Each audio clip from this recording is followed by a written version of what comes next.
Olá, meus irmãos, que bom a gente poder ter essa oportunidade de estudar temas relevantes para o nosso crescimento pessoal, para o fortalecimento da nossa fé e para que haja também uma preparação adequada para que em breve, através de um concílio e devidamente aprovados, tenhamos condições de sermos organizados como uma igreja, a nova igreja em Duque de Caxias.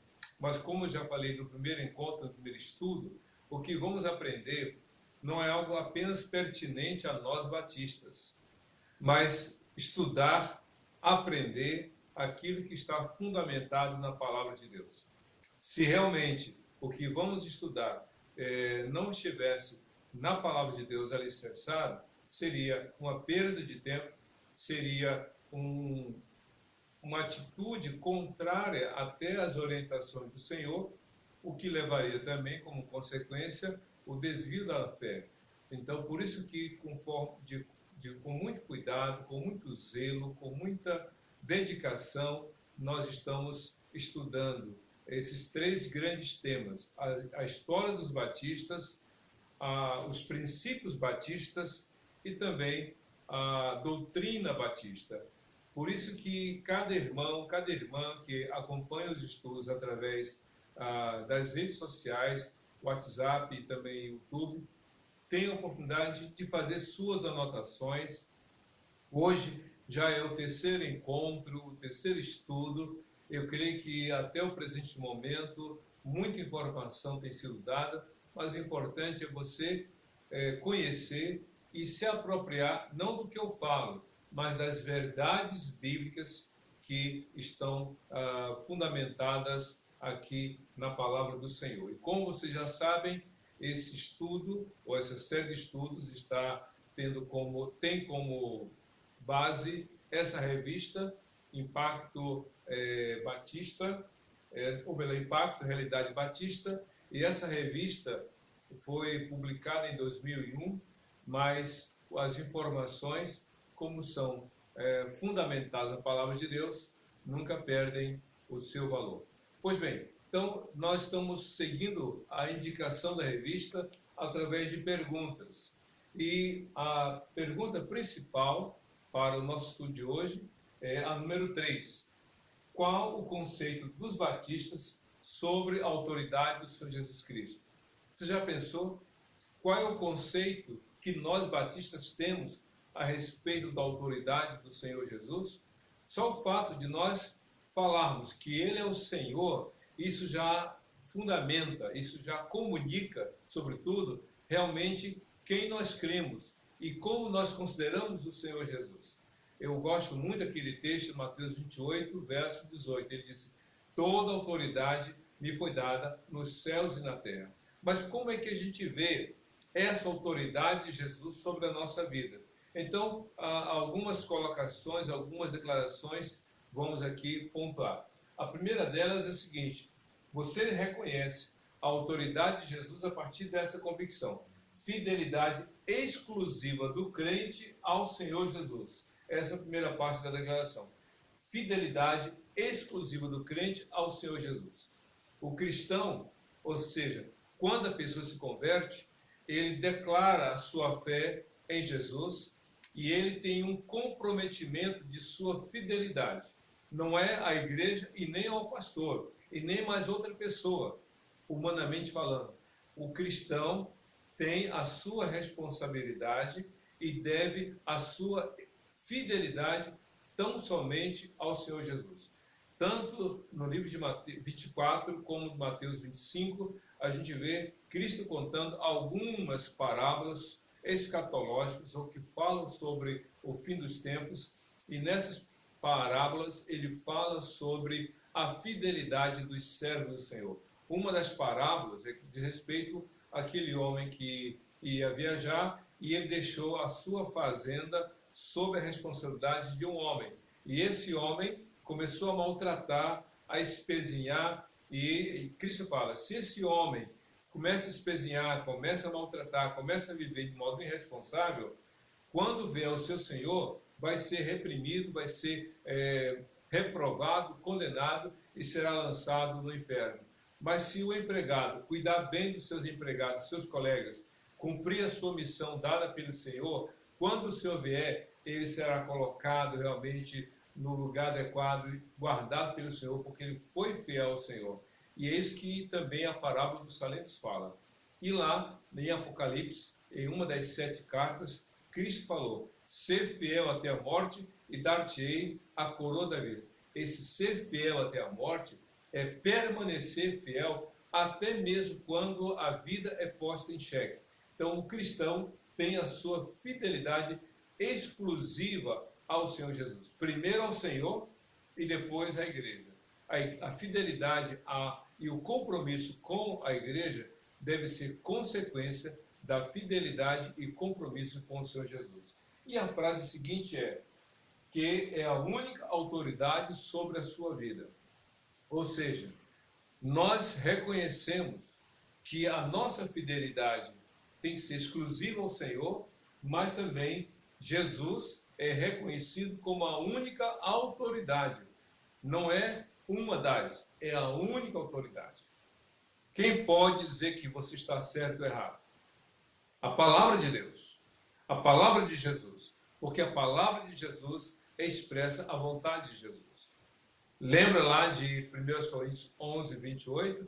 Examine-se, pois, o homem a si mesmo, e assim coma do pão e beba do cálice. Ou seja, examinar a sua vida à luz da palavra de Deus. Por quê? Porque Jesus é a autoridade exclusiva sobre a vida do cristão. A outra frase também muito importante para responder essa pergunta é: Jesus Cristo é também a única autoridade sobre a igreja. Meus queridos, a gente tem visto muita coisa por aí que é estranha à palavra de Deus. O pastor é autoridade delegada, ou seja, o Senhor Jesus deu à igreja os pastores, mas até os pastores estão subordinados ao Senhor Jesus. Logo, tanto o pastor quanto as ovelhas e qualquer função que o irmão ou a irmã venha exercer na igreja, todos nós estamos debaixo da autoridade de Jesus. Jesus, portanto, é aquele que tem a autoridade sobre a igreja. Se você ler principalmente as cartas de Paulo, que são 13 no Novo Testamento, você vai observar que Paulo, repetidas vezes, fala sobre a autoridade de Jesus sobre a igreja. Se você ler Efésios capítulo 1, fala da autoridade de Cristo sobre a igreja. Se você ler Colossenses capítulo 1, a Bíblia diz que Jesus é sobre tudo e sobre todos. Se você ler 1 Coríntios capítulo 12, quando o apóstolo Paulo fala sobre o corpo, ele diz: a igreja é o corpo, mas Cristo é a cabeça. Efésios capítulo 4, versículo 15, a Bíblia diz: cresçamos, pois, seguindo a verdade em amor, cresçamos, pois, cresçamos em Cristo Jesus. Cresçamos em obediência ao Senhor. Ou seja, Jesus Cristo é a autoridade máxima sobre a igreja, por conseguinte, a autoridade máxima sobre a vida de todos os seus membros. Então, essas duas informações são muito importantes para você, para mim, para todos nós. Mas não para por aí. Há outras duas declarações falando ou respondendo a essa questão. Qual é o conceito que nós batistas temos sobre a autoridade do Senhor Jesus Cristo? Outra coisa importante: nenhuma liderança religiosa deve exercer autoridade na igreja no lugar do próprio Jesus Cristo.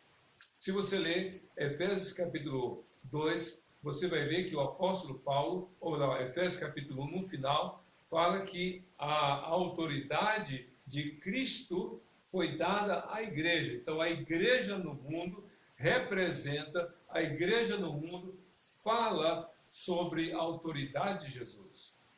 Mas é interessante nós também reconhecermos que nenhuma autoridade eclesiástica, nem pastor, nem diácono, seminarista, líder de ministério ou outro, ninguém, por mais antigo que tenha, ou que seja na igreja, ou por mais valor aquisitivo que tenha, ou por mais conhecimento teológico ou bíblico que venha a ter, ninguém está autorizado a exercer a autoridade da igreja no lugar de Jesus. Jesus, portanto, é a autoridade máxima. Se você ler as 7 cartas do apóstolo, do Senhor Jesus às igrejas lá de Apocalipse, a Bíblia fala, geralmente no início de cada carta, Jesus se apresenta de um modo especial, de um modo diferente, um modo específico para cada carta, mas ele fala: ao anjo da igreja, assim diz o Senhor.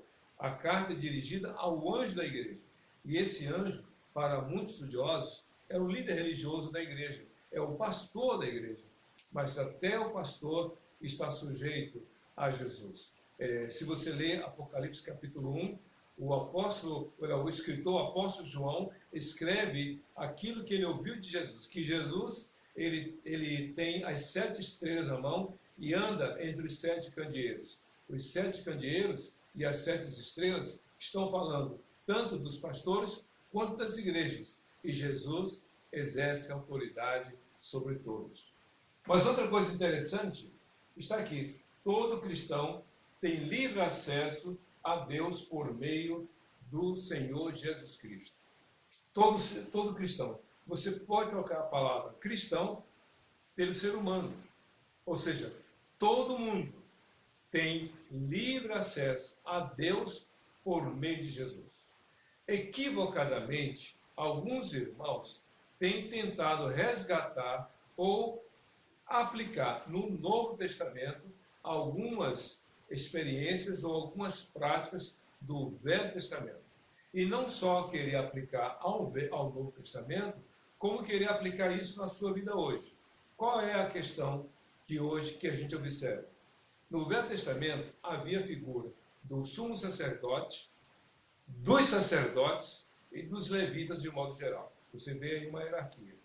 Sumo sacerdote, sacerdotes e os levitas. E o sacerdote tinha a responsabilidade de conduzir o povo na adoração ao Senhor. O sumo sacerdote era o representante máximo.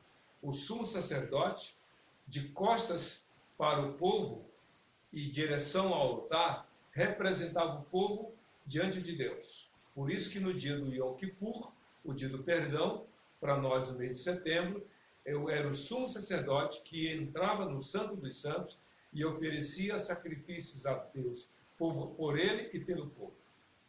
Pois bem, o sumo sacerdote, de costas para o povo e de frente para o altar, representava Deus, ou representava o povo diante de Deus. Mas quando o sumo sacerdote ficava de costas para o altar e de frente para o povo, ele era o representante de Deus, ou falava de Deus para o povo. Então havia esse duplo movimento, de frente para o altar, de costas para o povo, falando do povo para Deus, mas de costas para o altar, de frente para o povo, falando de Deus para o povo. Assim também era o sumo sacerdote como os levitas, como os sacerdotes. No Novo Testamento, se você ler Hebreus capítulo 4, versos 14 a 16, você vai ver que a Bíblia fala de Jesus como o sumo sacerdote mais excelente. Ele é o sumo sacerdote por excelência. Por quê? Porque de forma simultânea, ao mesmo tempo, ele foi a oferta e foi o ofertante.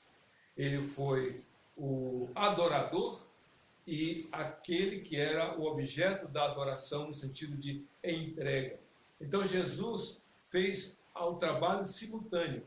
Ele na cruz nos substituiu, mas também na cruz nos incluiu. Logo, o ministério sacerdotal foi concluído na pessoa de Jesus. Lembra em Marcos capítulo 15, quando a gente lê aquele momento em que Cristo morre na cruz? A partir do verso 34, você vai observar que quando Cristo fala tetelestai, ou seja, está consumado, e ele morre, tombando a cabeça para o lado, a Bíblia diz que o véu se rasga do alto a baixo.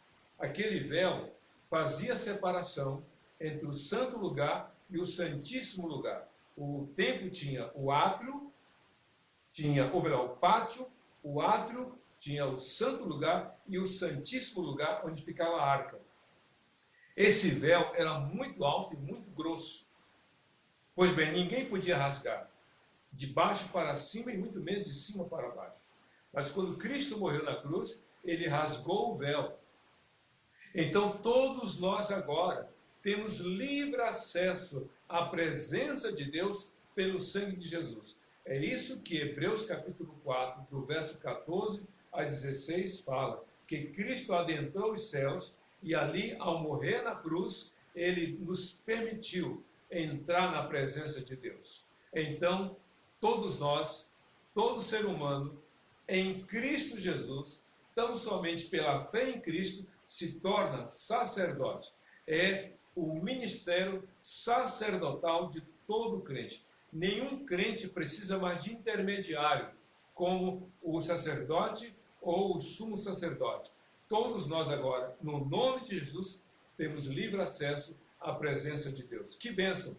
Por isso que Deus pode ouvir a sua oração no seu local de trabalho, indo para a escola, dentro do ônibus, dentro do carro, andando a pé, na fila do banco, no templo, em qualquer lugar, você pode chegar à presença de Deus por meio de Jesus Cristo. 1 Timóteo capítulo 2, versos 3, 4 e 5 diz assim: porque isto é bom e agradável diante de Deus nosso Salvador, o qual deseja que todos os homens sejam salvos e cheguem ao pleno conhecimento da verdade, porque há um só Deus e um só mediador entre Deus e os homens, Jesus Cristo o homem. Então é por meio de Jesus que o cristão pode chegar à presença de Deus, e só Jesus é a autoridade máxima na igreja. E aqui, como a gente está aprendendo, todo cristão tem livre acesso, todo ser humano, de joelhos dobrados, abrindo a sua boca, confessando a Cristo como Senhor, tem livre acesso à presença de Deus. Agora, uma outra coisa importante que a gente aprende ainda sobre essa questão, o conceito dos batistas sobre a autoridade do Senhor Jesus Cristo, é o seguinte: a autoridade de Jesus Cristo abrange os valores morais. Isso mesmo. A autoridade de Jesus na vida do crente e na igreja abrange os valores morais. O que são os valores morais? São as questões éticas. O que é certo? O que é errado? O que é bem? O que é mal? O que é bom? O que é ruim? Ou seja, os valores éticos, os valores morais, têm a ver com a vida do homem sobre a face da terra. Enquanto que as questões devocionais, Bíblia, oração, leitura da palavra, culto, adoração, da questão vertical, de Deus para o homem e do homem para Deus. As questões éticas é uma questão, ou tem o seu olhar horizontal, do homem em relação ao outro, do homem à sua vida aqui na terra. Isso quer dizer que tudo que o ser humano precisa para a sua vida aqui na terra realmente vem de Jesus. Ou seja, de Cristo Jesus, nós vamos aprender o que nós devemos ou como devemos viver. Meus queridos, no Velho Testamento, a gente aprende algumas práticas, a gente conhece algumas práticas. Algumas práticas que eram não só frutos de instrução, mas de mandamentos do Senhor. E os hebreus e depois os judeus tiveram que obedecer a essas práticas. Pois bem, a partir de Jesus, o que prevalece não são os mandamentos específicos que estão no Velho Testamento, como a guarda do sábado, como a questão do cuidado com o maná, de não misturar peças de roupa, de não misturar diferentes espécies, de não comer carne de porco e outros animais considerados impuros.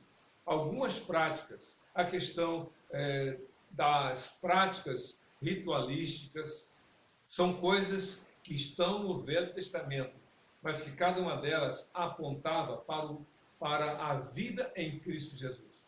Quando Cristo veio, ele completou todas as práticas e todos os mandamentos que estavam presentes no Velho Testamento. Se você ler mais tarde Mateus capítulo 5, verso 17 e 18, Jesus fala que ele não veio tirar ou remover a lei, mas ele veio completar a lei.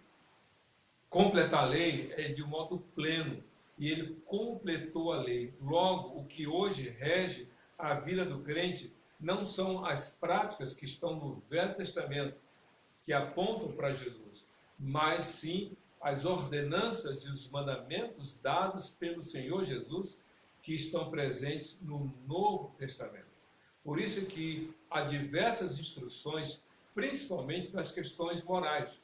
Se você ler, por exemplo, Gálatas capítulo 5, versos 19, 20, 21 e 22, 23, você vai ver que ali há uma lista de coisas que são as obras da carne, e quem pratica realmente não vai para o reino de Deus, não pertence ao reino de Deus, não vai entrar no reino de Deus, e vem o fruto do Espírito, que é consequência de uma vida nova em Cristo. Se você ler Efésios capítulo 4, a partir do verso 22, que eu já citei em outra ocasião, Paulo fala sobre essa vida nova, que é o remover a roupa velha da vida sem Deus e vestir uma nova roupa da vida com Deus. Se você ler Colossenses capítulo 3, a partir do versículo 12, você vai ver que nós fomos revestidos de novas práticas que refletem a vida cristã. Ou seja, tudo aquilo que nós precisamos ter e praticar como cristãos, nós temos em Cristo. Basta ler Mateus capítulo 5, 6 e 7, e você vai ver ali os pré-requisitos ou o perfil do cidadão do reino dos céus. Como temos que viver? Ou seja, em Cristo, nós plenamente recebemos os valores éticos e morais que devem reger a vida do cristão à luz da palavra de Deus. E outra coisa importante, que aqui eu quero pontuar, correspondendo qual o conceito dos batistas sobre a autoridade do Senhor Jesus Cristo, é o seguinte: a vida do crente deve confirmar os ensinos de Jesus. A vida do crente deve confirmar os ensinos de Jesus. Citando Piaget, que foi um biólogo, mas pai da pedagogia moderna, ele diz o seguinte: só há aprendizagem quando há mudança de comportamento. Ou seja, como é que você diz que é um cristão? Só falando? Não, praticando. 1 João capítulo 3, verso 18, o apóstolo João diz: meus filhinhos, não amemos só de palavra, mas de prática e em verdade. Lembra lá João capítulo 4, quando Cristo falou para aquela mulher que Deus é espírito e importa que aqueles que o adorem em espírito e em verdade. Em espírito é latente, em verdade é patente, havendo coerência entre o que está aqui dentro e a prática lá de fora. Jesus mesmo diz em Mateus capítulo 7 que pelos frutos se conhece a árvore. Uma árvore boa não dá frutos ruins e uma árvore ruim não dá frutos bons. E aí Jesus fala sobre os falsos mestres, sobre os falsos doutores que falam uma coisa, mas vivem outra. Jesus mesmo condenou, reprovou e chamou de hipócritas os fariseus, porque eles ensinavam uma coisa e praticavam outra. Ou seja, o que a Bíblia nos ensina ou nos mostra é que o cristão, cada cristão, deve demonstrar que Jesus é o Senhor da sua vida e exerce autoridade sobre ele através do dia a dia. A sua vida como cristão deve espalhar, falar do amor de Deus. Eu gosto de uma frase cujo autor eu não conheço, não me recordo agora. A frase é a seguinte: em todo tempo prega o evangelho e quando for necessário, fale. E isso me faz lembrar as palavras de Jesus em Mateus capítulo 5, versos 13, 14 e 15. Ele disse: vocês são o sal da terra. Se o sal perder o seu sabor, para nada mais presta, a não ser para ser lançado fora e pisado pelos homens. E ele completou: vocês são a luz do mundo. Não se pega uma lâmpada e coloca debaixo da mesa, mas coloca no velador, na parte mais alta, para que ilumine toda a casa. Assim, brilhe as vossas obras diante dos homens, para que eles vejam e glorifiquem realmente ao Senhor, ao nosso Pai. Ou seja, no dia a dia, você deve demonstrar que realmente você agora é uma nova criatura. O apóstolo Paulo falou isso em Colossenses 4, a partir do verso, como em Efésios 4, a partir do verso 22, como em Colossenses, como também em 2 Tessalonicenses capítulo 2, ou capítulo 3. Então, existem vários textos da Bíblia que dizem o seguinte: você é um novo ser em Cristo, então deve demonstrar isso. Efésios capítulo 5, versículo 8 diz: vocês agora são luz do Senhor, vivam como filhos da luz. Ou seja, que haja coerência entre a sua declaração de fé e o se viver. Fazendo isso, você vai estar dizendo que realmente Jesus reina sobre a sua vida. E eu quero terminar então reforçando essa pergunta: qual o conceito dos batistas sobre a autoridade do Senhor Jesus Cristo? Eu creio que essa pergunta é muito importante para cada um de nós. Mas eu creio que essa pergunta as pessoas não crentes estão fazendo, para mim e para você. Você diz que Cristo é o seu Senhor? Como? Como você diz que Cristo é o seu Senhor? Como você diz que Cristo reina sobre a sua vida? Que Cristo é a autoridade máxima sobre a sua vida? Que Cristo reina e que você deve autoridade tão somente a Ele na sua vida, em qualquer ambiente?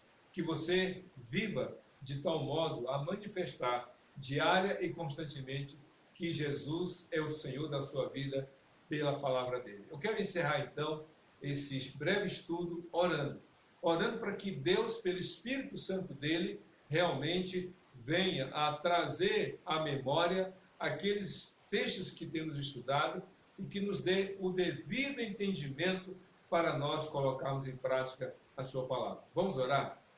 Senhor Deus, nosso Pai de amor, muito obrigado por esse momento, por essa oportunidade de estudarmos a Tua palavra. Que Teu Espírito Santo nos dê entendimento daquilo que a Tua palavra apresenta para nós, para que saibamos não apenas responder de forma teórica, mas que possamos viver na prática a Tua palavra, a Tua verdade. É isso que nós pedimos e já te agradecemos em nome de Jesus. Amém e amém. Eu desejo a você um dia, uma semana, uma vida inteira abençoada na presença de Jesus, Senhor e Salvador de todo aquele que nele crê. Amém. Deus te abençoe.